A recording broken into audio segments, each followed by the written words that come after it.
Hey folks, I'm Craig Lipinski. And I'm Seth Castellum. And you're listening to episode 5 of Ludowave Radio, the smooth sounds of video game talk. And we are down one Chris Dunn this episode. He wasn't working out, so we got rid of him. Yeah. And we're sorry. We're sorry you have to find out this way, Chris. Well, we already fired him out of a cannon into the moon, so he probably knows by now that we were displeased. Yeah, I just can't. Go ahead, Craig. I'm going to reveal all our behind the scenes secrets. Our behind the scenes secrets is we just couldn't get Skype to work. That was it. That's the end. That's the end of discussion. That's all right. All right. Yeah, no, we tried for a half hour and didn't pan out, unfortunately.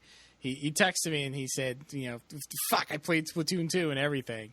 So he came prepared, and he's not here. So Chris will pour one out for you because you're definitely not dead. You're just not on the podcast. He's dead to me, though. That's fine. Yeah. He's going to start a moon colony. It's fine. So a couple days ago, I took a look at all the games that I had pre-ordered between now, August, and the end of the year. Mm-hmm. Guess how many I have pre-ordered? 15. No. Am I too high or too low? Too low. Are you fucking shitting me? I am not. Keep trying. 30? Yes. Yes. Why do you have 30 games pre-ordered right now, Craig? Well, I don't. Actually, to answer your question, Amazon makes it really easy because, if you have Amazon Prime, right, and you're on Amazon, they don't charge you anything up front. You have the pre-order price guarantee. You get the lowest price. Sometimes it's only, you save 7 cents. Sometimes you save $7. It's pretty great. Plus, you get 20% off of new releases, and you get it released on release day. You just basically click a button and you forget about it. So that's how I end up pre-ordering a bunch of stuff. No. I just had to cancel my physical Sonic Mania whatever thing because I was like, man, I'm not paying $50 for Sonic on top of a Sega Genesis without a fucking physical game in there. So luckily I remembered in time to cancel that. That's smart. Yeah, I don't know what that seems like a weird decision for a special edition for me.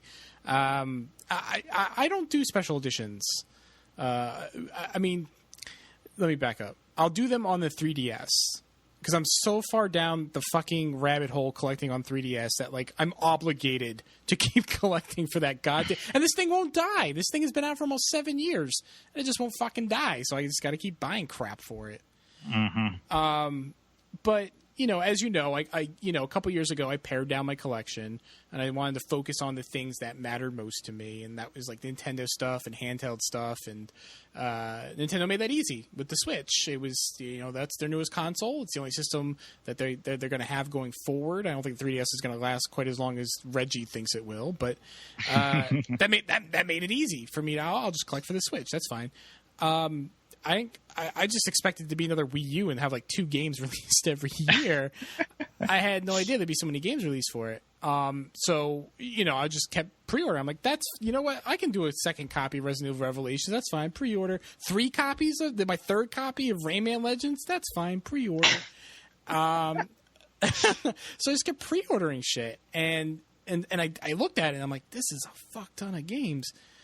And it's like with the 3DS, like I said, I'm so far down that rabbit hole. I don't want to wake up 3 years from now and be like, fuck, I got to buy this stupid re-release on the Switch because I'm so invested in collecting for it. That, right. I don't want to do that. And I got to I think I should probably nip that in the bud now. But the weird thing is, it put me into this, I don't know, you're going to laugh because you laugh at everyone's misfortune. That's fine. But it put me in this weird state of existential crisis where... Oh no, I'm sorry, Craig. So, just feign empathy because I know you don't have any real empathy. It's fine.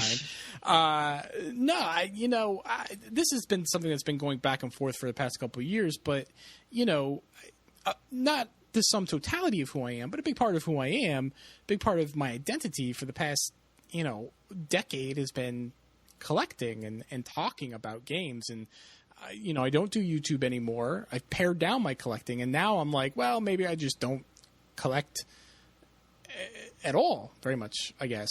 And now I'm like 30, almost 34, and I'm like, well, like that's it's kind of late in life to figure out who you. It's too late. The train has left the station. The boat has sailed. I'm nobody. That's it. I got to make peace with that. So I was like, I know that's weird. I know that's weird to say that canceling a bunch of pre-orders made me to question who I am. But it did. That's why I was like kind of grappling with that. But I'm all right now. I'm okay. I got my head out of the oven. What? So what did you get your pre-orders down to? What, how many did you cancel exactly? I canceled more than half because a good, almost all of those pre-orders were Switch and 3DS. I think there was like a couple of Vita games, Ease 8 and Undertale, which was that was through Fangamer, and then I think it was two PS4 games, Yakuza Kiwami and Destiny 2. And so just those 4 games, everything else was a toss-up between Switch and 3DS, and a good chunk of them were Switch. So I just canceled almost all the Switch. I kept like Mario and Skyrim and the Mario Rabbids. Right. The big ones. The biggest toss-up was Fire Emblem Warriors because that's coming out on both 3DS and Switch. And I want to collect it on 3DS, but I want to play it on Switch because it's probably going to look and play better on that machine. Absolutely, yeah. So, right. So I'm just like, do I spend $80-something, because you get the discount, the 20% discount on Amazon Prime. Do I spend like the $80 for 2 games and I'm only really going to play one? So I ended up canceling the Switch one. But I may go back. Who knows? I may renege on that, but yeah, I had to cancel a fuck ton of, because I looked, that was way too much. There's no way I can afford it, but that's not the point, really, right? So, right. Yeah, that was 30 games in 5 months. There used to be a time where I buy 30 games in 1 month, but I think we've all moved on from there. Yeah. How's your? I mean, is that you're not buying games at that rate anymore, are you? No, it's just not feasible. It's not possible. Plus, my girlfriend got mad at me at one point for not saving up for our future together or whatever. So, we shouldn't be laughing at that. So I have to show her I'm responsible and can save money and shit. So, right? Wow. I have Mario Odyssey, Mario and Rabbids, and Fire Emblem Warriors. I think those are my only Switch pre-orders I have right now. And they're cheap. I usually do them through Best Buy because they do the same, like 20% off. But then I think on Mario Odyssey they even had a deal where they're throwing in a $10 like gift card basically for buying Mario Odyssey. So gotcha. So I don't know. I'm like, I'm not spending full price on these games, but I mean, those are all games that I'm going to need and play anyway. I need them. Yeah. That's basically what I brought it down to on Switch. On 3DS, like I said, I'm gone with them. There's a game coming, I gotta buy it. Like it's too late. It's been 6 years. What am I supposed to do about this? So, but there's still a few 3DS games I want to play, like Metroid and Monster Hunter Stories. So it's not like that's a complete wash or anything. Right. Anyway, right. How have you been? I'm all right. Speaking of being responsible and saving money, I bought a PSVR yesterday. That sounds responsible. They were on sale. Amazon had them for $100 off, and they came with 3 games. It was like $100 off for the bundle that comes with the headset and the camera. And you couldn't afford not to. And then I asked my girlfriend for permission if I could buy it, and then she said yes. So then I did, and it should be coming this weekend. So I'm actually looking forward. I really want to play Res Infinite in VR, and then there's also a few other games I want, and then I'm sure I'm going to regret the purchase. And I think Res Infinite and Resident Evil. Those are the two. Those are the two. Those are the 2 main ones that I want to play. And then I also have fucking whatever that second Tomb Raider reboot game was that has a VR mode in there, so I'm sure I'll dick around with that. My girlfriend said I am not allowed to play Summer Lesson. She's got you fucking whipped all the way from Canada. She's in an igloo whipping the shit out of you. I really wanted to play it too. It seems like an interesting game, at least. But she said no, I'm not allowed to hang out with high school girls in their bedrooms, which I guess is good advice, just all around. I think you should play it anyway. Yeah. Just out of spite. What happens in virtual reality stays in virtual reality. We'll see. She listens to the beginnings of these podcasts too. So don't. No, I'm not. I'm not gonna play Summer Lesson. Wink, wink. I'm such a bad influence. What else has been going on? I don't know. Not much. My watermelons are huge. They're still they're fucking gigantic in my garden. I got watermelons that are like the size of watermelons. Yeah. Well, the variety I guess I bought are supposed to grow up to like 20 pounds. So they're not even done yet. Nice. Yeah, and there's like 3 big ones right now, and then a little one that's still coming along. So I'm gonna have fucking watermelon for days. I'm gonna have like 80 pounds of watermelon. That's a good amount. That's good. You can't go wrong with that. Watermelon's great. No. Yeah, watermelon's awesome. And it's going to have fucking seeds in it like watermelon should, so I could like spit them out and be a real human again, because, motherfucker, you cannot buy seeded watermelon for the life of you these days. That's true. You can't. Why would you want it, though? Nostalgia? All right, I just eat them. Always, even back in the day, just swallow those seeds down. Yeah, my mom was like, "There's gonna be a watermelon growing in your stomach." She used to get mad at me for it. I'm like, "What? Nothing's gonna. You know how many damn seeds I've eaten?" She'd get mad at did she legitimately think this was like a concern?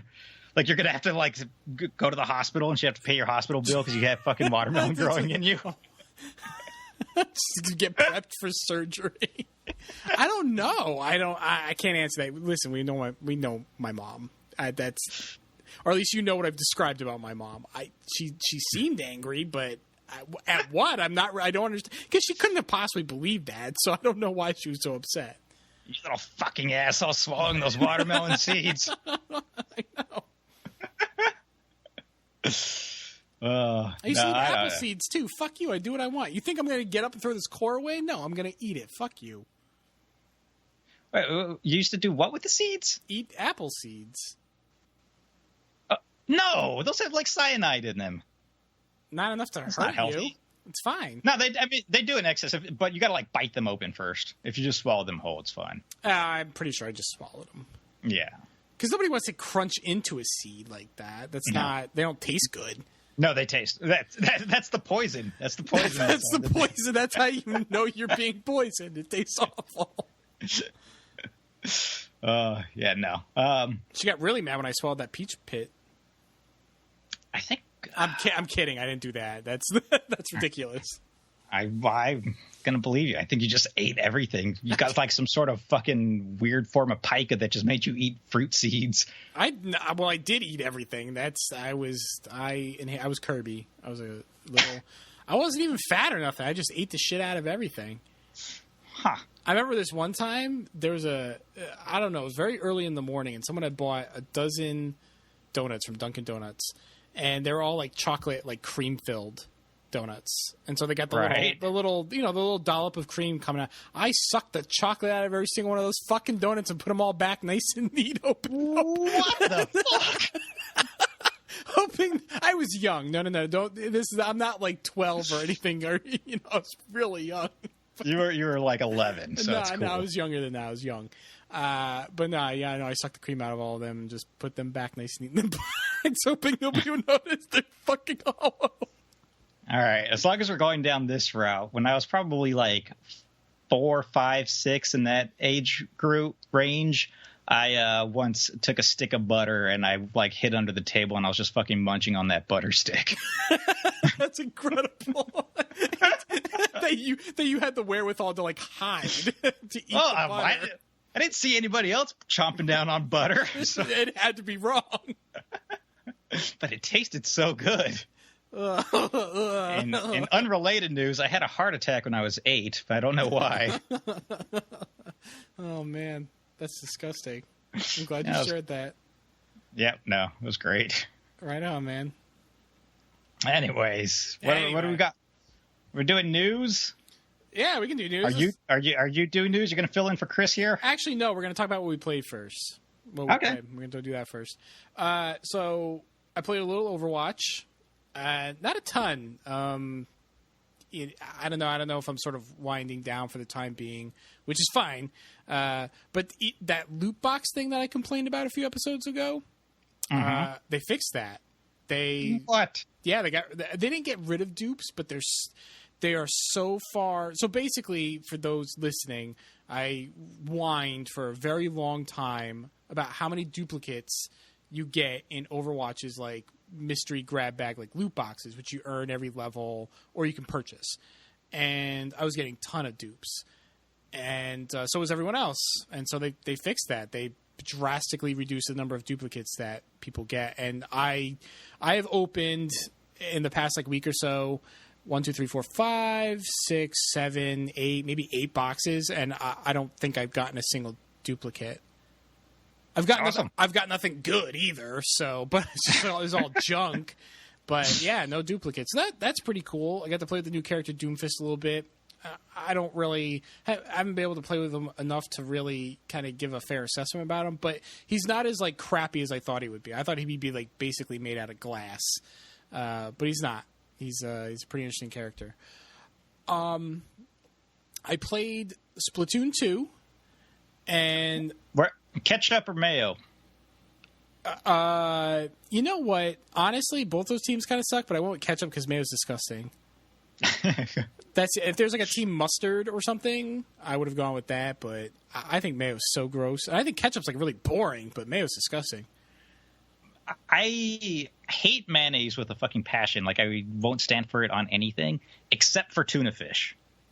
Yeah, when it's sort of like mixed into like a sort of like salad, like potato salad's good, but there's just so much other stuff in there. Like when you use it as like a condiment and rather than a dressing, like that's when it's gross. You just got sopping congealed fat oozing out of your cheeseburger or whatever. I can't even do like chicken salad or potato salad or anything with mayonnaise. Wow.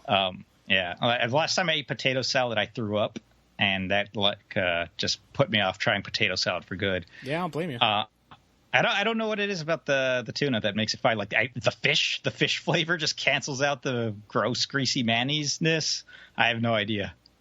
But yeah, no, I can't do. I fucking love ketchup though. I have bought hot dogs just as an excuse to eat a shit ton of ketchup.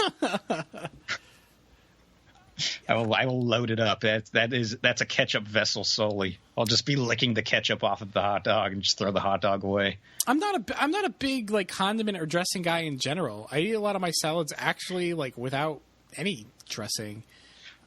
The like advent of like vinaigrettes getting popular has been like the greatest thing ever for me as far as salads go, because I was like yeah, I would take nothing over like ranch or blue cheese dressing or anything. It's disgusting. Like ranch, like what is wrong with America? Ranch is the most putrid. But man, every white American loves fucking ranch. That is the whitest fucking dressing. Everyone loves ranch. Chicken bacon ranch is like the national flavor of America. Yep, but I cannot stand that stuff. But no. Like now that they got like pomegranate vinaigrette and stuff, I'm like, yeah, no, put that fucking salad dressing on there. That's true. That's a lot more interesting than ranch. Yeah. Yeah. Anyway, I went with ketchup by default. I mean, because ketchup I can tolerate. I don't eat a lot of that, but ketchup I can do. And we lost. We lost. We did. Fucking mayonnaise. Whatever. That's fine. I think Splatoon 2 is great. But the reason why I bring up Splatoon 2 is that I feel like on a technical level, it's probably a piece of shit.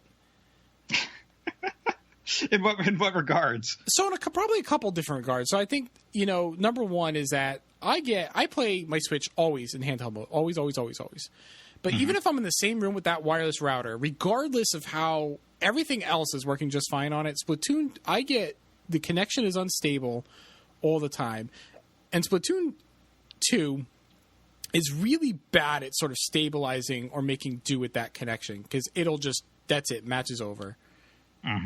All the time. And I don't know if maybe it's not even me, because I'm pretty sure Splatoon 2 is peer-to-peer, so maybe someone else has a crappy connection and that just fucked everyone. I don't know. Right. It doesn't really give you a good indication of what's happening. But it's only Splatoon 2. I'll fire up something else on the Switch and play online, and it's fine. And to be clear, my ISP kind of sucks. I mean, it's not a great ISP, and sometimes I have, shitty Overwatch matches or something, or Destiny matches. But for the most part, I can play a game. It's really only Splatoon 2 that gives me grief. Now, see, this is interesting because Splatoon 1, I had a shit ton of... I would get disconnected from that game all the time, and just like in weird, fucked up ways too, like where I would like be able to paint and stuff, and like then 15 seconds of what I painted would all just like disappear, and then I would like get booted from the match or something. Yeah, Splatoon 2 works the same way.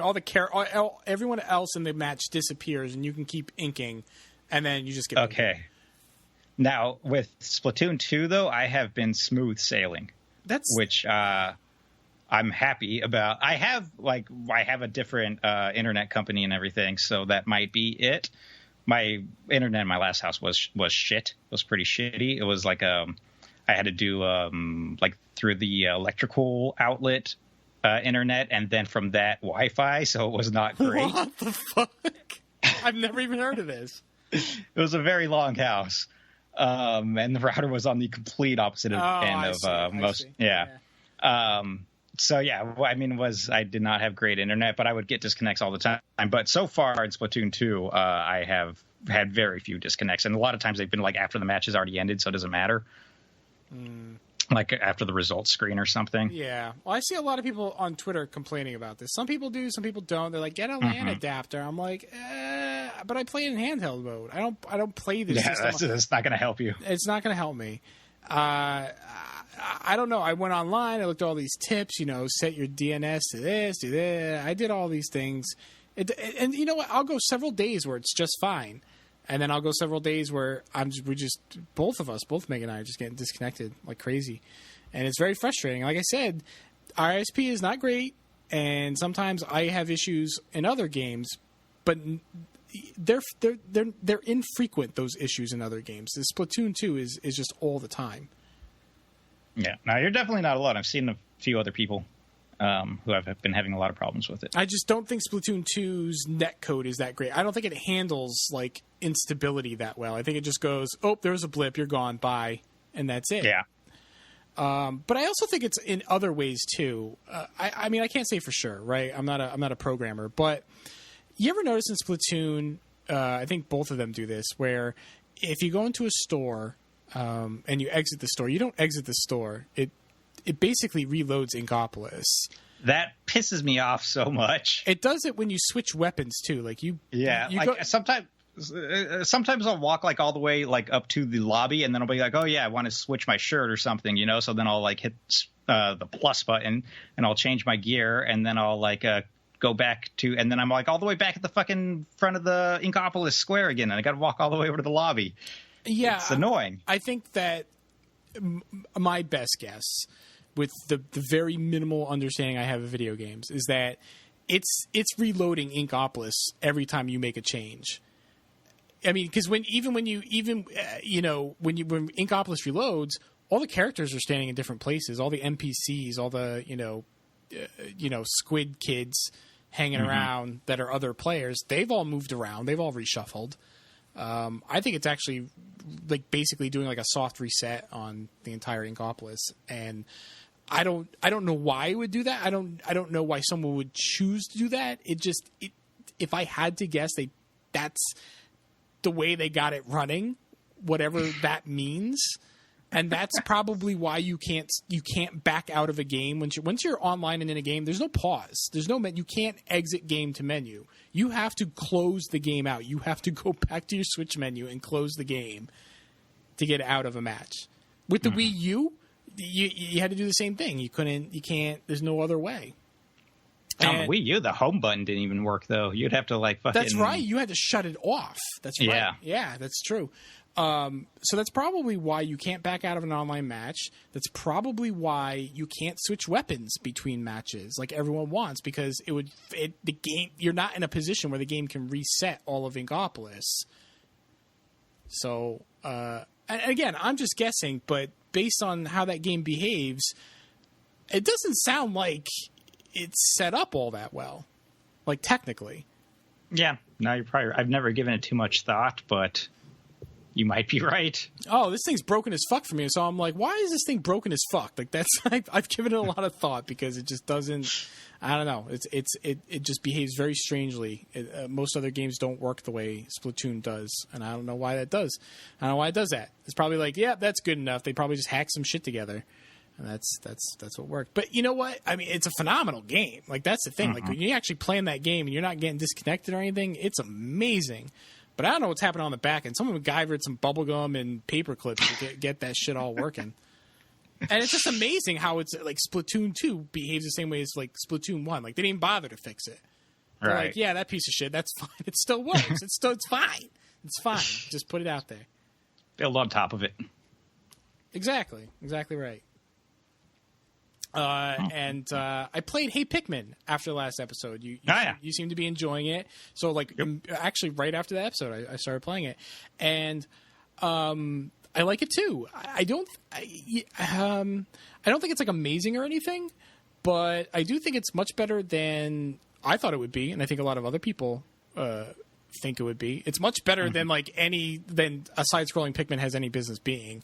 Yeah, absolutely. It reminds me a lot of the Kirby games on 3DS, like the sort of like level structure of having the way the branching paths work, and the way you can get dicked out of a branching path, because you'll come to an area and you're like, oh, I can go this way, or I can go into this cave, or like maybe I'll go this way first to see where that goes. Oh shit, something happened, and now I dropped down a ledge and I can't get back. I have to go forward. And so that prevents you from going to like a secret area to get the knickknacks. And so it becomes like a game of like testing, you know, how far you can go rather than exploration. And I don't like that. Kirby was the same way. I love the Kirby games, but that's one thing I didn't like about them, where you can get screwed out of getting whatever MacGuffin was in those levels. And Hey Pikmin's the same way, and that's really irritating. I also, like, maybe I'm missing something, but there's no real good indication if there's, like, a secret exit to, like, a level. There is after you beat a level, like, it'll have a... That's garbage. Yes, you're right. After you beat a level, there is, but it's just, like, all of a sudden there'll be, like, a branching path. Like, oh, I guess I took the secret exit? Yeah. If you don't take the secret exit, there will be a branching path to nothing. And if you do take the secret path, then, yeah, I don't know. Yeah. But either way, you have to beat the level twice if you want both paths out of it. That's true, but it's not like Super Mario World, where it's not only clear by the color of the icon on the map, and for the record, it's red if it has two exits. But it's pretty clear when you're taking a secret exit in Super Mario World. Like, you have to do something. You have to figure something. Hey Pikmin, it's just like, oh, I took this path, and now here I am. And the map system is not that good in that game. You get a map. You don't even start off with the map. You get the map a little later. I think after like a certain number of Pikmin or something. Sparklium. You need to get some. Oh, that's right. Yeah, that's what it is. And that map sucks. I'm like, this still doesn't tell me anything. Yeah, I stopped using that really fast because it doesn't do much of anything at all. It's like they just had to put like rewards for collecting so many MacGuffins in there as you like move along. Like it's all worthless. Like you also get like more health and longer like jetpack fuel time, and I think I've been hit in that game by things like twice through my whole playthrough, and I fucking I beat that shit, so I'm done with it. And it's not like you need more than 3 blips of health on your thing, so it just seemed like they just needed to give you something as you collected things, and none of it really was mattered. They could have made that map better, though. That doesn't excuse the map, Seth. All right. And I'm bitching about it, but like I said, the truth is I like it. I like exploring. I like. It's called Hey Pikmin because Olimar shouts "Hey" when he summons a Pikmin. I don't remember that. Does that happen in the console games? Does he go "Hey"? He just blows the whistle, right? So he goes "Hey," but he sounds like a South Park Canadian. Hey, gang! Like he said, "Hey, I'm not your buddy, guy." Like, all right. But I like gathering up the Pikmin. I like the little vignettes when you come across. They're cute. Yeah. And they're skippable after you've seen them once, which is good. Right, exactly. And the levels are fun to explore. I do like the levels. It's just I don't like being cut off from going back. Like if it's a game about exploring, which you have branching paths, I think that's the case. Let me explore. That's not crazy. Just let me explore. Don't block me off and make me go. If the challenge is challenging my patience, I don't think that's a very good challenge. I mean, at least, and I mean, I'm not excusing it, but at least in these games, and like the levels are not like incredibly long, especially if you're like rushing through and you've already found 2 of the 3 things you need to find in the level. That's but true. I remember the first time, like branching paths where you could like get locked out of things, would give me fucking straight up anxiety. Was in Prince of Persia, the Sands of Time. I think that was the first one. Well, the first, whatever, GameCube, PS2 one. There would be like these secret like fountains that you could find that would extend your health. Mm-hmm. And sometimes it was not always like there would just be like 2 paths, and like one path would lead to the fountain, the other path would lead forward. And I would like have like a mini fucking anxiety freak out attack on like if I was going the right way or not to try to find this goddamn fountain to extend my health. And I hated that. And like once you passed it, that was it. Like you fucking have to start the entire game over. Oh my God. Yeah. Because there was no like loading areas or anything, I'm not a completionist, so like I try not to sweat it too much in Kirby or Hey Pikmin. Like fine, I didn't get the pocket watch that Olimar calls, the special sundial or whatever, It's cute. Okay, fine, it is. But don't mock that. I try not to sweat that too much. But if it's going to extend my health, if there's actually a benefit, like I'd be a little butthurt about that. Yeah. Yeah, no. I think you get a special ending too, or special unlock or something in Prince of Persia. So it was. I know there are people with like an old school mindset who think that like that's a challenge that's appropriate, but that's not a challenge. Like if I don't even know it exists, if I never even see, like if just the whole game I'm just pressing up against walls or like that's so tedious. I'm not enjoying your game anymore. Yeah, no, I agree.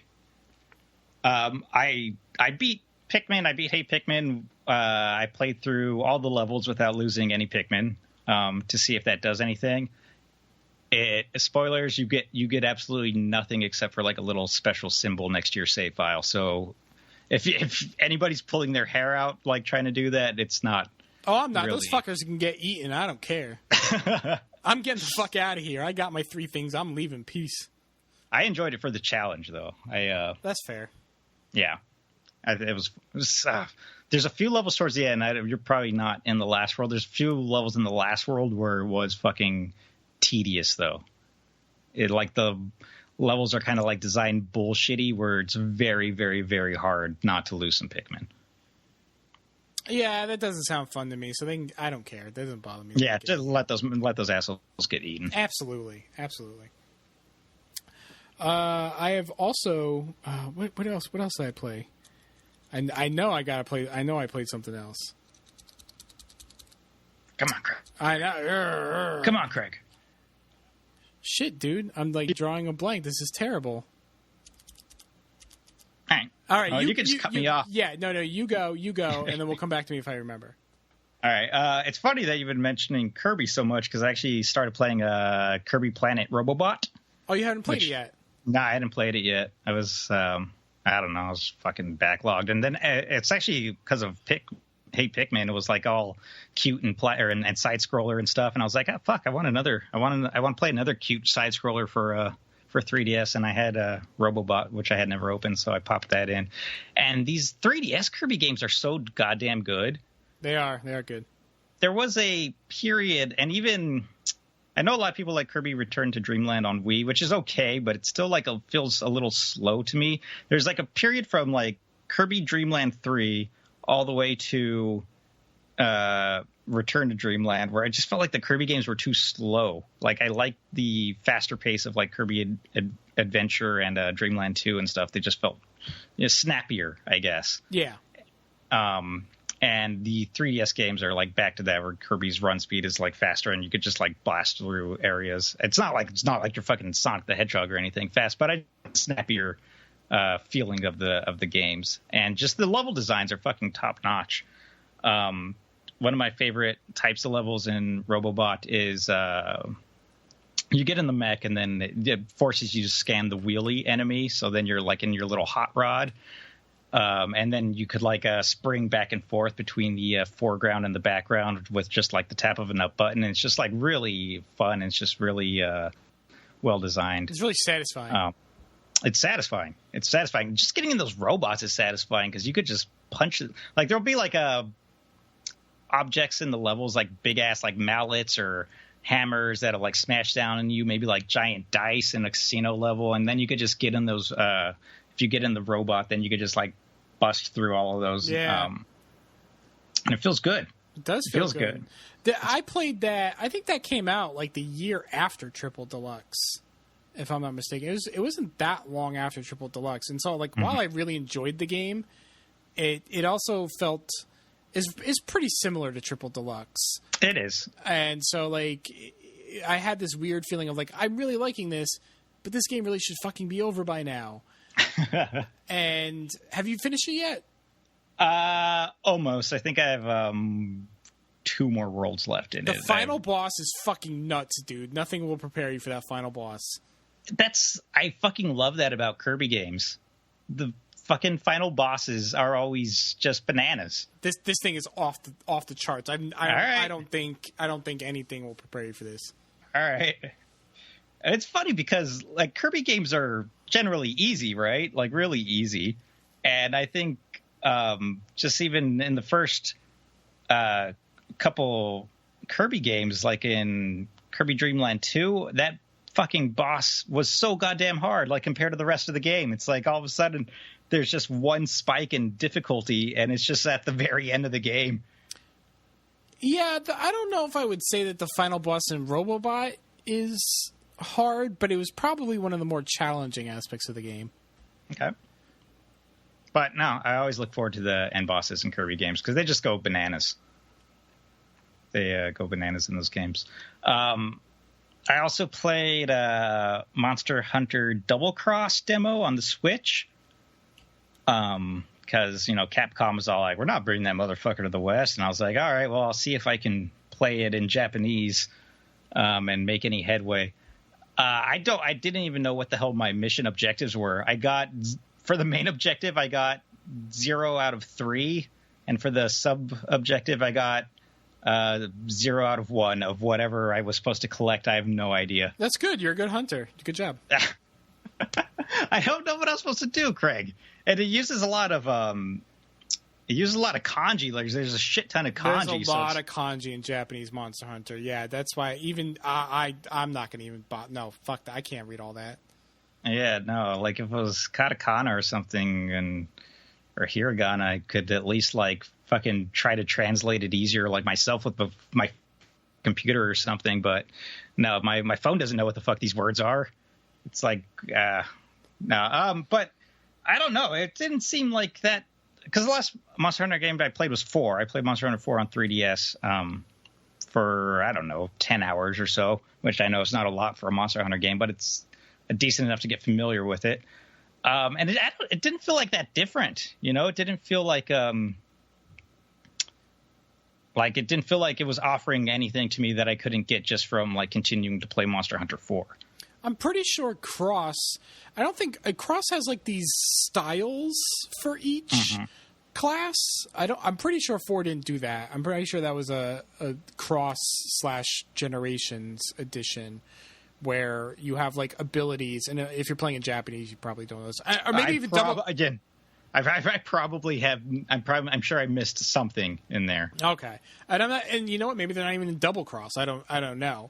but in Generations, there was these special abilities that were tied to classes. So that's I mean, obviously the vast majority of it, like 80% of that game is exactly the fucking same. But it did do a few new things. That being one of them.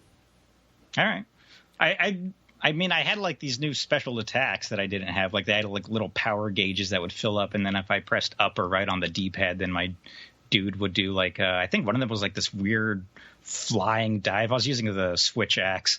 One of them was like some sort of weird dive move that I thought was an attack, but it would not hit anything. So I guess it was some sort of like super special dodge. And then the other one was just like a fucking bananas crazy attack where he'd start spinning that axe around his head like a helicopter, and then like hold it up with one hand in the air and then start shooting with it. It was gun axe is what I'm pretty sure.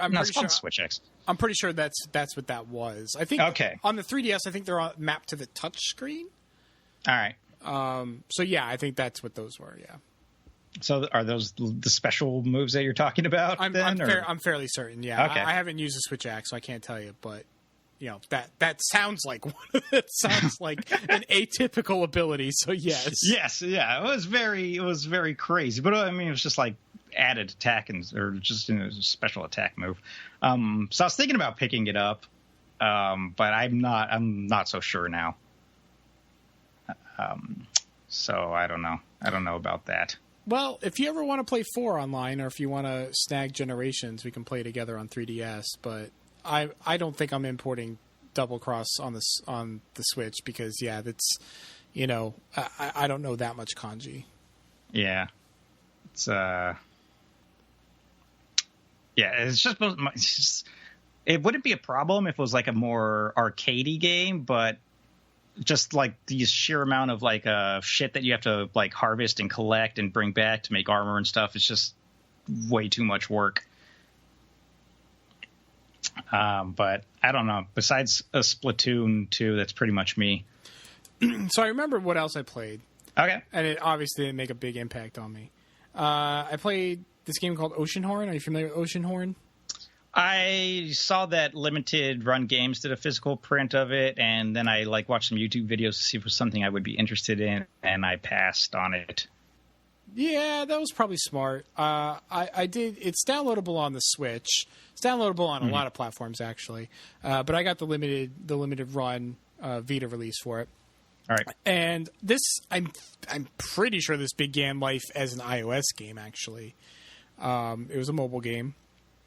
And it's a decent game, but it's basically its whole the entire axis on which its existence spins is, hey, look, I'm kind of Wind Waker on your phone, and that's it. Like that's it's a competent game. It is a competent game outside of that. But it's not a remarkable game outside of that.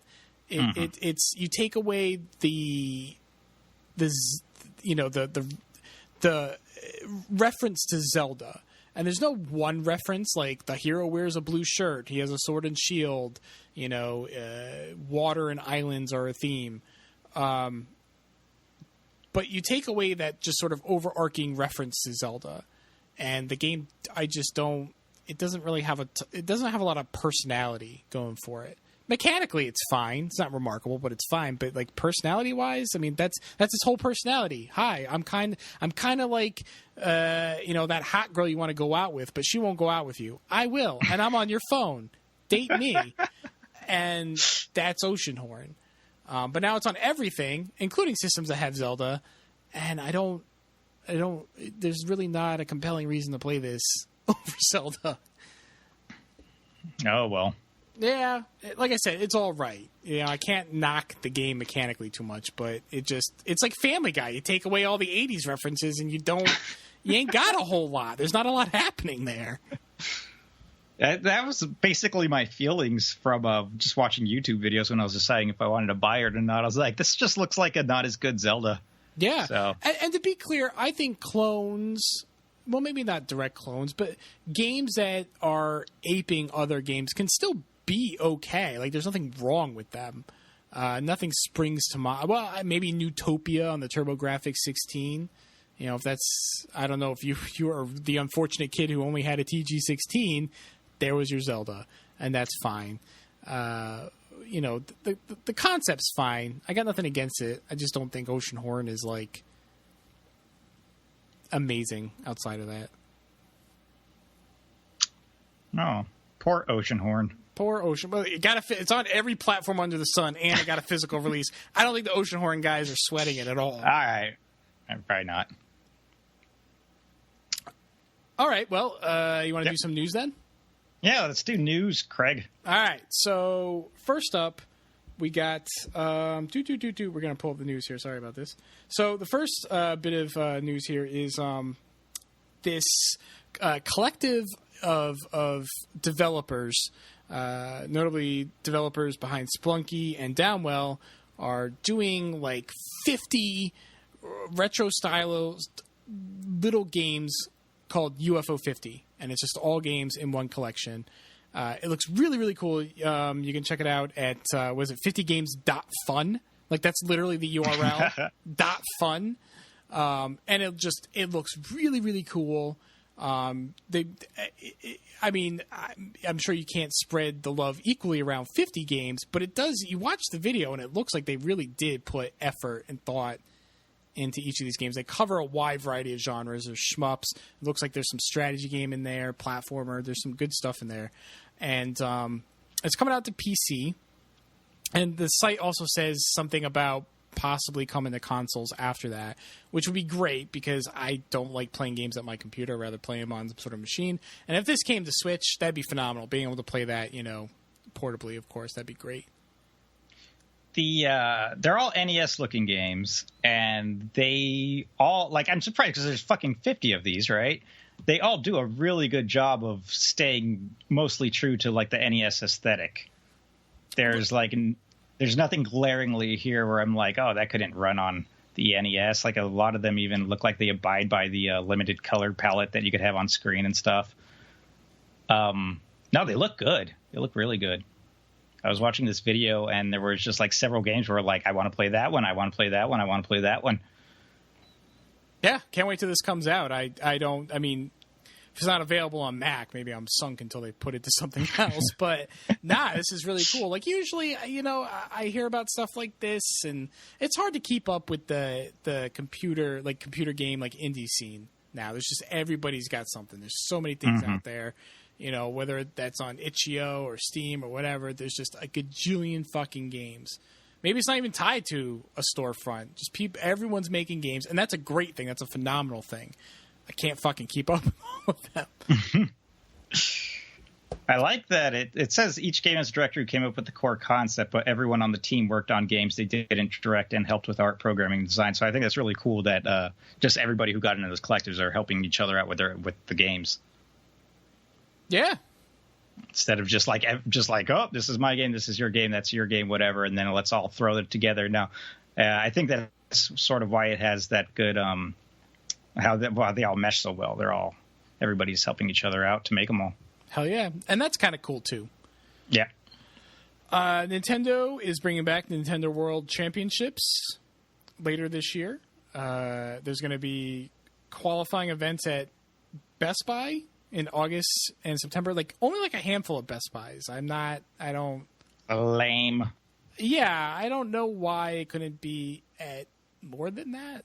Doesn't seem like that's a very difficult thing to qualify, but okay, that's fine. I mean, Nintendo doesn't know what the internet is anyway, so they can't. It's not like they're going to do this online. But you pre-qualify doing some Mario Kart 7 stuff, and they haven't said what the games are. The final games are the championships, but it's probably going to be some of the more recent releases. Mm-hmm. And I was going to say it's in October. It's October is when the championships. Right. They did this in 2015 was the last one? That sounds about right. Yeah, and that was fun to watch. I liked did you watch that at all, Craig? No. I think it's a cool idea, but honestly, I'm not going to waste my time involving myself with it. It was they used it to market Mario Maker, and the last part of the challenge, I think they had they had the contestants play through some of the levels that some of the Treehouse staff had made for Mario Maker. Oh, that's interesting. So I wonder if it'll have something to do with like Mario Odyssey, because that's like the big game coming out right shortly after that. It's good promotion. It is a good promotion. Yeah, absolutely. There is a new 3DS XL Metroid edition that just kind of came out of nowhere. Like, by the way, this is coming out. It's very pretty. It doesn't come with the game. No? Not even, like, downloadable? No, it doesn't come with the game. What the fuck, Nintendo? I know. It's a very nice looking 3DS. I have my Majora's Mask one. That's, I'm good with that. But this one looks nice. Why didn't it come with I don't think the Majora's Mask one came with a copy of the game. I can't remember. I don't think it did either. Fucking Nintendo.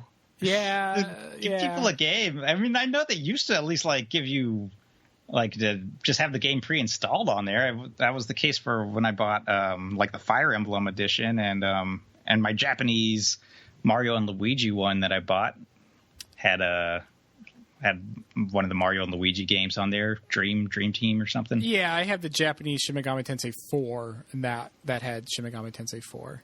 Yeah, so yeah, they used to. Stingy. They used to do it. I don't know. Even my new 3DS XL that I got with for Happy Home Designer that had a download code. That came with a download code for Happy Home Designer. I think the last one that I bought that had a download code was the Link Between Worlds. 3DS. I don't need this shit anyways. I got the faceplates on my new 3DS, so... Yeah, I didn't use that one. I've been tempted to switch to my new 2DS XL. I do like the 3D effect. I am one of those weirdos that does like it. But that is such a... Have you held one of those? They're really light, and they feel... the top screen doesn't wobble around like the top screen does on Nintendo dual screen systems. No wobble? Yeah, I didn't manhandle it too much, but I'm pretty sure there's not a lot of wobble, and that's because there's nothing in the top screen. There's no speakers, there's no volume knob, there's no 3D slider. It's literally just the screen. That's what what makes it feel so much later. It's not as top heavy. Mm-hmm. So I haven't played a new 2DS XL, so I am tempted to do the excruciating 37-hour transfer process so I can use it, but I don't know. Like I said, I do use the 3D effect, so I don't know. But it is a nice system. That is probably the best, especially for the money, probably the best 3DS. Yeah, no, I love the 3D, so I'm definitely not switching over to a 2DS anytime. I actually bought a because they said that they were like stopping production on the new 3DSs, the regular non-XL versions. I bought like an extra one just for the future, just in case like anything goes wrong with my current one. I have a backup. The smart man.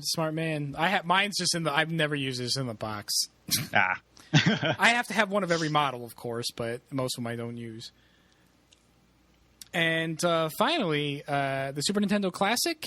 Nintendo is going to be doing pre-orders of that in late August, later this month. It's good that they gave us a heads up. It seems like some stores here in the U.S., Walmart, I guess, maybe that was the only one. Walmart. Yeah, just Walmart. They jumped the gun on that and had to tell everyone get bent. That was very sad. I didn't even bother. No, because I want one. But like, if I can't get it through Amazon or just walk into the store and get it, I don't buy anything online that's not through Amazon. I hate everyone else's checkout process. I hate every other online site. Amazon has spoiled the shit out of me. I won't lie, they really have. And using anyone else's site just feels like, ew. Why am I in 1998 again? Why am I doing this? Why am I doing this to myself? I'm not doing this. So no, I didn't even bother. And it seems like that turned out fine. That was fine because it doesn't matter anyway. It worked out for you. I do Amazon and Best Buy, and that's those are the only two I fuck around with for the most part. Yeah, even Best Buy I find irritating. I don't know. Those the department stores like Walmart and Target.com, yeah, their checkouts are terrible. Yeah, Yeah, no, even Best Buy's pretty slow and clunky compared to Amazon's just like fucking gets you in that checkout so quick, and they want you to buy shit. Done. Yeah. They want you to buy shit, and they want that to be as smooth as possible, least amount of friction for you to spend money. And by Jove, it fucking works on me. I'll tell you that much. Yeah. But hey, that's right. And again, Nintendo said that there'll be more shipments, blah blah blah blah blah. So here's hoping everyone gets their Super Nintendo Classic. But that brings us to our topic about Nintendo's limited physical items, whether that is things like the Nintendo or Super Nintendo Classic, that's Amiibo, that's limited editions. In some cases, some of their limited editions have been comically limited here in the U.S. Like Hyrule Warriors had a limited edition here in the U.S. on Wii U. I don't know if people know this, because unless you lived in the New York metropolitan area and can go to Nintendo World Store and get one of maybe 100 copies that they had there, you would have no reason to know why this existed, because that was literally the only place you could get it. And I think it was actually 300 copies. I think they had 300 copies of that here in North America. And it came with a scarf. You got a fucking scarf for your troubles. Yeah, I feel like they did the same exact thing with one of the was it Mario Kart 8? Yeah, Mario Kart, yes. Yeah, it came with like a trophy or something, yeah. Yeah, it came with a blue shell. It came with a blue shell figure, so you could watch it mock you as you got hit by it in the game. But yeah, that was also the Nintendo World Store exclusive, and that's just fucking bananas. Right. So when it comes to limited stuff like that, I find that frustrating, because that is so in the hundreds. That's fucking insane. And just at a single store in New York, also insane. So stuff like that, I tend to have a problem with. Other stuff, it can be frustrating to not get what you want. I completely understand that, because I've been in that position. But I find it hard to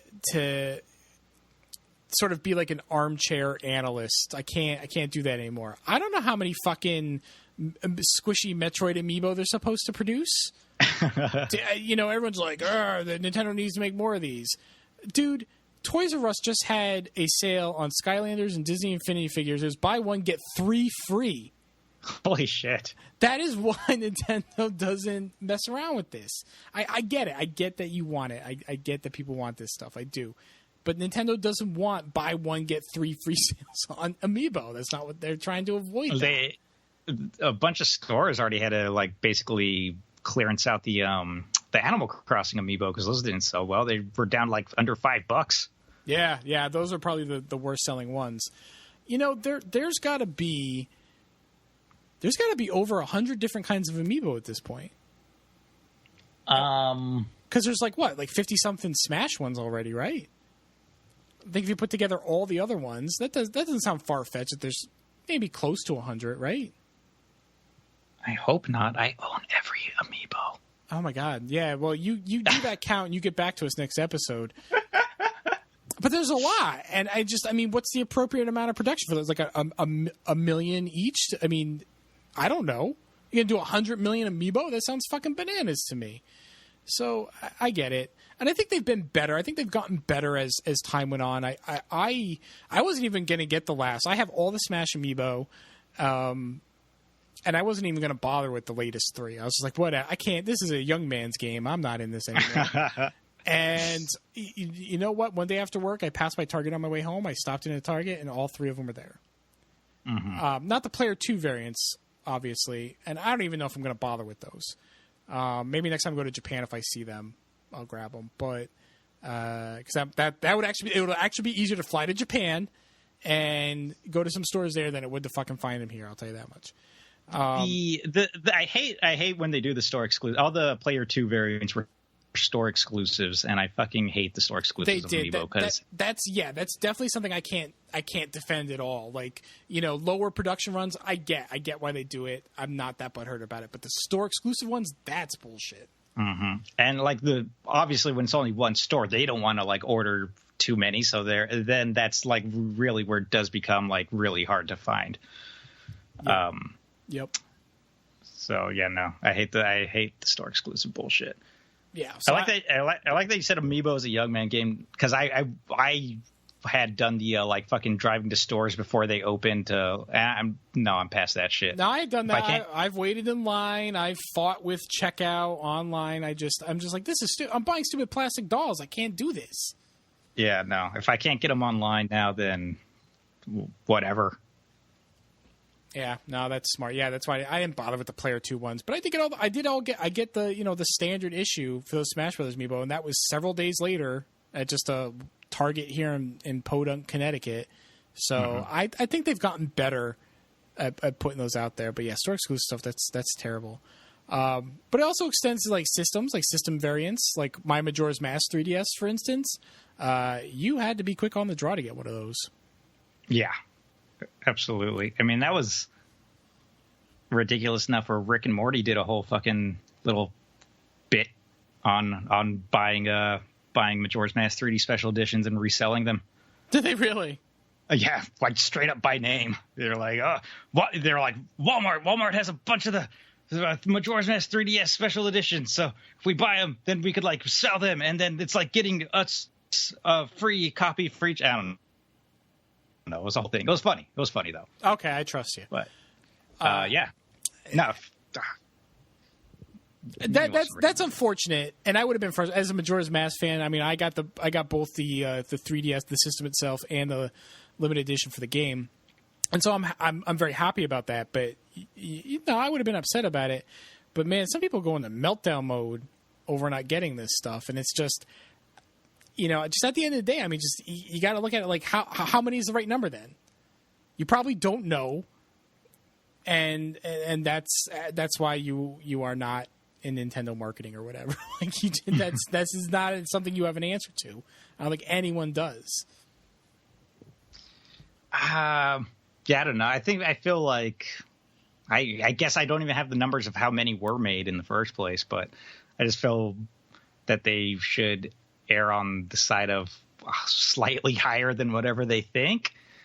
There is a point, like you're right though, because there's like the Halo Reach Legendary Edition, which I think was like fucking $300 or something. That ridiculous. Was so good. Those cubes were all over the place. Yes, they were down to like $80, $60, just trying to clearance them out. And I actually snagged one then because I was like, I'll fucking buy one for the price of the game when it came out. And I bought one for $50. And there was a code in there to have like a DLC code to have like your helmet on fire or something like that. I never redeemed it because I don't care. And someone bought it on eBay for like, I don't even remember how much. Like those things were going for a ton of money. I'm like, whatever, you can have my fire helmet. I don't give a shit. I don't play this game. Mm-hmm. So I sold that on eBay, more than paid for the fucking special edition itself. But yeah, I mean that's the flip side. That's the flip side, having these things clog up stores. And I can understand as a business why you don't want that to happen. But other times, they probably do produce enough, or what a reasonable person would think is enough. That kind of comes back to the NES Classic, and my understanding, would they sell those like just under 2.5 million? Well, on Chris's notes, he wrote down 2.2 million. Okay. That's a lot. That's a lot for something that was just supposed to be like a stocking stuffer. I mean, obviously they completely misjudged demand, and it would have been nice if they made more. But just something where they're like, shit, we need something for Christmas. 2.2 million that's a lot. All right, but on the flip side, Craig, obviously there's still like crazy demand for them. Like if you're Nintendo, do you not just throw another I don't know, 100,000 into production and sell those? Well, ideally, yes. But, this is when people say, like, does Nintendo hate money? When you contract out a factory, this is my understanding. I've never done it personally, obviously. But when you contract out a factory in like China, wherever these things are made, like that factory is not the Nintendo NES Classic factory. Like that factory makes all kinds of shit. So you say, okay, I'm going to buy you out for this week or whatever, and you're going to make me NES Classic shells. And so that's what they do. And then next week the factory's making, Barbie or whatever. Who knows? Nintendo then has to go in and schedule time. Like it takes time and money to then reschedule that shit. and it may actually not be worth the money to do that again. True. Sure. I feel like personally with the NES Classic Mini, I feel like they could figure out a production run that would be money making for them. But I have no idea. I'm not working for them. Obviously, they're not fucking idiots. They are running a multi-billion-dollar company here. And I think that's what you lose sight of. Like, it's like easy to say what you should be doing when you you're not back there. You're not behind the scenes. You're not running the company. You don't know what's up. But as a consumer, it is frustrating. Oh yeah, absolutely. I completely empathize with that position. I don't understand. I don't understand the armchair analysts who they don't know what they're talking about. And I understand the people that go fucking. I see people going nuclear on Twitter. I don't understand that neither, dude. It's a doll. I'm sorry you didn't get your doll.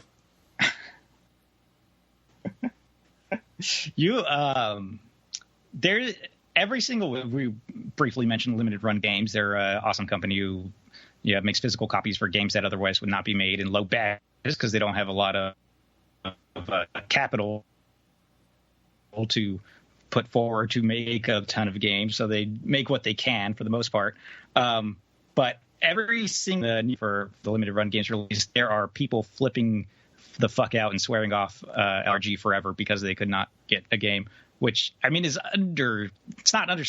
understandable that they're upset that they didn't get it, but like just the meltdowns that they have and then just like going into, what the company should be doing and if they blah, blah, blah. It's crazy. Oh, yeah. Yeah. I kind of miss the days when Limited Run was not as popular as they are now. And not because it was easier to get games. I mean, honestly, I've been able to get every game that I've wanted from them because I don't get every single one. Mm-hmm.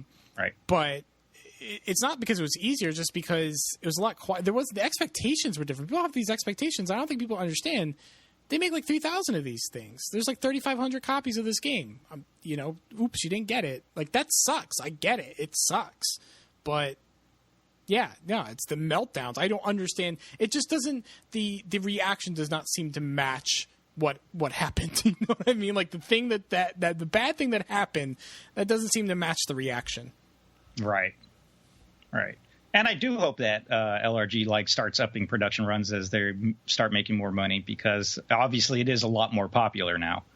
I think this past week, both like Night Trap and then the week before Wonder Boy. Yeah.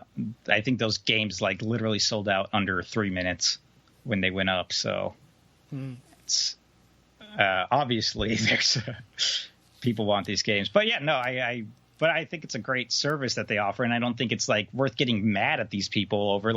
Nobody would be making these games otherwise. Nobody would be giving you your physical copies. They're doing what they can. I agree, but that's probably a good point when I hadn't considered that it's probably worth upping their production runs as their profile and popularity has increased. I'm not sure. Maybe they have done that, but it doesn't seem proportionate. Yeah, some games they try to figure out ahead of time how well they think the games do. So some games will be only maybe a 2,000 run, and then some games will have a 7,000 run. Yeah.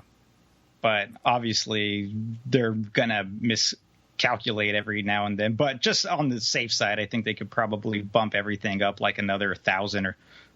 Just because of the site's obviously grown way more popular. Yeah, and I think that they go to cons and stuff too, and they could probably unload stuff there as well. But I don't think they want to have inventory. I mean, I think it's literally just the two dudes. This is it's a 2-dude operation. They have to be lean, I think, in order to exist at all. I think they said that they've hired 2 packers and shippers and 1 finance guy, so They're up a little bigger. It's a 5-dude operation. It's a 5-dude operation now. And I think the same explanation goes along with Nintendo. They're not a 5-dude operation. They're a multi-billion-dollar company, and I think that's why people are like, "Well, couldn't they do more?" But Nintendo's profitability ebbs and flows. And I don't think they want to do too much to rock that boat. They especially recently. You know, they took a bath with the Wii U, so and they're not Microsoft and Sony. They don't have other divisions to fall back on. It's this. It's the Nintendo Switch and you know, and the dolls. That's what they got going. Yep. So, which sounds way more apologist. I know people are, you guys are Nintendo fanboys. Yeah, I am, but I also understand the reality, I guess. And we understand it sucks when you can't get something you really want. That too, yeah. Nope, I 100% agree. Yeah, no, I honestly, I think if they haven't, I'm sure they have. I'm sure. I do hope that they definitely up production on a lot of their CEs and stuff, just because obviously there's demand for them. And I think they did. You know what? Compared to the Fire Emblem Awakening limited edition, the Shadows of Valentia was really easy to get. I didn't have any problem doing it. I didn't even jump on that. I think I got it a little bit later. I'm like, oh, okay, that's fine. Yeah, no, there was tons of those motherfuckers. And it promptly went into storage, and I haven't played the game, so. So no, I think obviously they went, oh yeah, Fire Emblem's a hot commodity. Let's make more of these. So hopefully they'll just keep evaluating their franchises as they go forward. Yeah, here's hoping. Upping runs of limited editions. Absolutely, yeah. Mm-hmm. No, and you know, I think scalpers sort of skew the balance a little bit, because, you know, people will blame Nintendo. It's so weird. People will blame Nintendo for scalpers. No, it's the scalpers.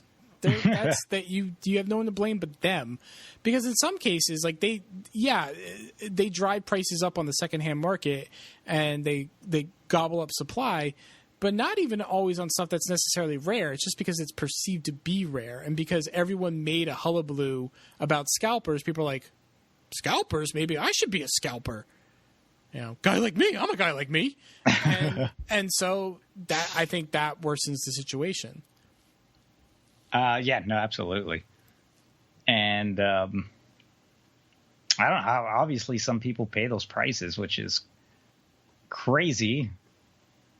It's worked out for my favor a couple of times. I ended up with that extra Ni no Kuni limited edition. Mm-hmm. I've mentioned on the TV and Less podcast, and that thing sold for a crazy amount.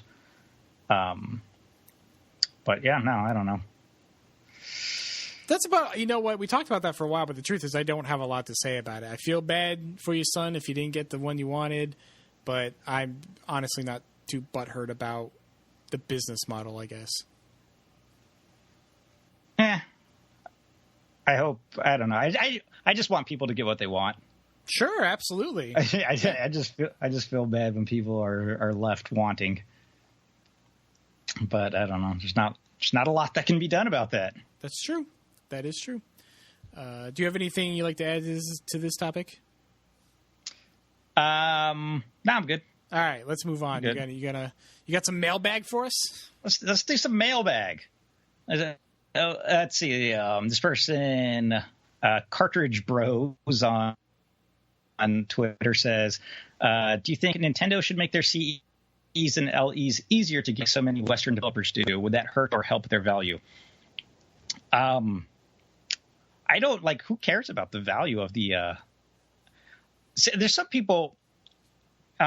Just going from the limited run thread on NeoGAF again, that absolutely are completely against like limited run games doing like higher runs or reprints or something, because they don't want the value of their games that they do have to go down, which is just bananas to me. Like, that's just like super selfish. Yeah, like, I don't care about that. Like, who cares what your fucking game is worth? Just people want to play these games. You should be helping. You should want these other people to like experience the same joy that you have for having this rare game. They're not even. These people aren't even interested in many cases in selling the game. The value doesn't even really actually. It's just an arbitrary thing to brag about. They're like fucking modern day dragons sleeping on their gold pile. Kind of, yeah. The only time I consider value is really just when I buy a game when it first comes out, because it's like, oh well, this is going to become annoyingly. This is a C tier Atlas release, This is going to be annoyingly rare and difficult to find later. I should probably buy this now. I'm with you there. But otherwise, I don't care. I don't really think about it too much. Yeah. Do you think they should?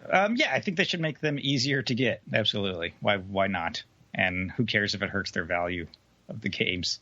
Yeah, I'm totally down with them being easier to get. I don't know what that, again, I mean, we just had this whole discussion. I don't know what that entails, but if there's some magic way or some bean counter figures out how to do this appropriately, yeah, I'm down with that. Yeah, absolutely.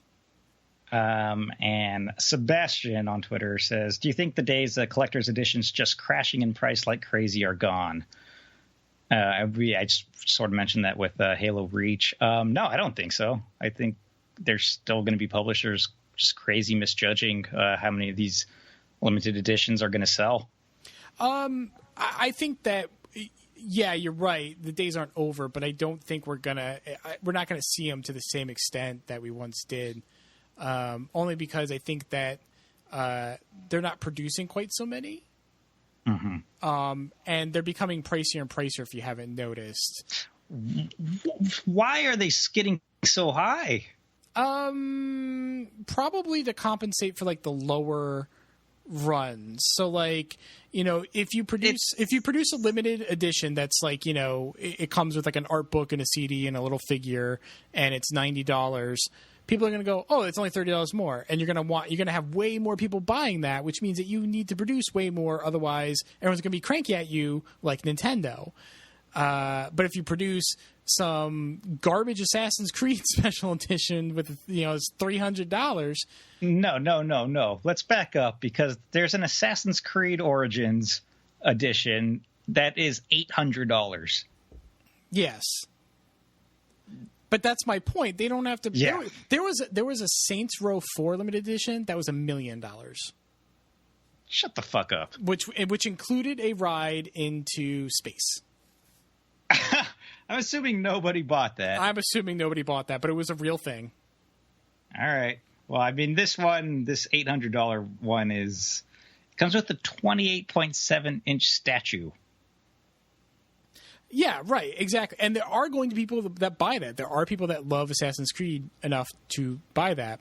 But if you jack up the price by putting a bunch of bullshit in there, you have fewer people who can afford that or want to afford that, and therefore you can make fewer of them and not have them clogging up store shelves and dropping in price. It's sort of the opposite of Nintendo approach. Nintendo stuff is really affordable, so everyone's like, oh, I want one of those. I can buy one of those. Oh, shit, I can't because it's not in the stores. So if reminds me of like the same... I was just going to say, if the NES Classic was like $200, we wouldn't be seeing much of this. No, absolutely not. But it sort of reminds me of like how the mobile games industry will go after whales who just spend like tons and tons of money like buying whatever currency that they need to get random whatever. It's like the limited editions of whales. Like they're going after whales with these fucking $800 LEs. Oh, of course. That's exactly what it is. Yes, yeah. Yeah, that's... On a side note, Assassin's Creed Origins actually looks okay. Like, I kind of want to play that game. I have not looked at it just because I have not enjoyed most of the Assassin's Creed games I've played. Me neither. I haven't enjoyed like any of them, but this actually looks like it might be playable. It's not one of my 30 pre-ordered games, to be clear. Right. But you know, when it's $13, you know, 5 weeks after release, maybe I'll think about it. But I don't know. I'm not kidding. Watch some video on that. You know how much I make fun of Assassin's Creed. And I'm saying this shit. I'm just watch a few videos on it. It's Assassin's Creed, but it looks like taking that year off did that series some good. All right, I will look into it. I will view it with my eyeballs. I've only played the first one and 3, which I think are generally regarded as the worst ones anyway. So it's probably not. I played the first one. I played the second one. And then there was another second one, which I think was Brotherhood or something. I think there were 3 second ones. I think you're right. There's 3 second ones, yeah. But I played another one of the second ones. I think it's because it was one of those LEs that tanked in price, and it came with a Jack in the Box, and I'm like, oh, I'll buy a Jack in the Box edition. I don't like this series at all, but this is $30, and that's fine. Basically, you're just paying for the Jack in the Box and getting a free game. That's basically what I did, yeah. And I played the one on Vita, which is a third one. That was Assassin's Creed 3 Liberation. And I think that was later ported to the consoles. But that one was interesting because you played as a woman of color in the South, and you changed outfits to blend in with different parts of society. Like, you can blend in with slaves, or you can blend in with high class, or you can wear assassin garb. I thought that was, it was still Assassin's Creed, so it was kind of janky, but I thought it was pretty interesting. Anyway, that's our that's just sort of sliding into Assassin's Creed talk. And not a question, but because this is a 3-part that I'm just going to bring up. But Mark on Facebook said, no question for this week. Just wanted to point out how much I appreciate you for knowing that amiibo is indeed both singular and plural. And then just a few days ago, we got a comment on Twitter that was like complimenting us for using champing at the bit correctly instead of chomping at the bit. And then we also have a iTunes review on our podcast that says something like very nice boys who talk about video games. Who are we, like, old? Are our listeners all super old and just like complimenting us about like our grammar and how nice of boys we are? I don't know I just found it all very entertaining. We're eloquent as fuck. We are eloquent as fuck as I trip over almost every sentence I say. You're cutting in and out a lot today, too. I apologize to our listeners. You probably, obviously you don't notice, but yeah, it's a little distorted. Skype is just obviously bullshit. Locked Chris out, makes you sound like a robot, some Mexican robot. I don't know. I'm roboting shit. Si, senor. It might be fucking Cox. My internet has been like getting shitty around this time of night lately. I was very confused for a hot second there when you tried to blame it on Cox. Cox cable. Gotcha. Cable. Fair enough. Yep. All right. Well, hey, thank you for the compliments, everyone. And speaking of iTunes reviews, we would always appreciate more of those. Yeah, we had like 60 something on TV or for TV and Lust, and I think we have like 6 for Ludowave Radio. This is never going to reach TV and Lust popularity. I'm going to market this shit. That's fine. You can do that. I just don't. I've made peace with the fact that that's just not going to happen. All right, I'll figure it out. I'm going to buy a Marketing for Dummies book. I'm going to read the first paragraph, and I'm going to fucking market the shit out of this. Marketing is like is my day job, and it's to some extent Chris's as well. We're not going to do this. Are you saying that our podcast is unmarketable, Craig? Yes. And you're cutting in and out so bad now, so I think that on that note... all right, let's just wrap this up, then. We should probably wrap this up. I want to thank everyone for listening. You can find Ludowave Radio at soundcloud.com/Ludowave Radio. You can also find us on Apple Podcasts, on Google Play, on Stitcher, wherever you get your podcasts. We are on Twitter and Facebook at Ludowave Radio. Our theme song is composed by Morning Moon and Mercury exclusively for us. You can find more of his work, though, at Bandcamp. Morning Moon and Mercury.bandcamp.com. You can find me, Craig. I am at TV and Lust on both Twitter and Instagram. If you can hear me, I am at Seth Gastelum on Twitter. That was partially cut out, but we heard the Seth Gastelum on Twitter. You still there? Are you with us? Dun dun dun dun dun. Here. Dun dun dun. Snake. Hello.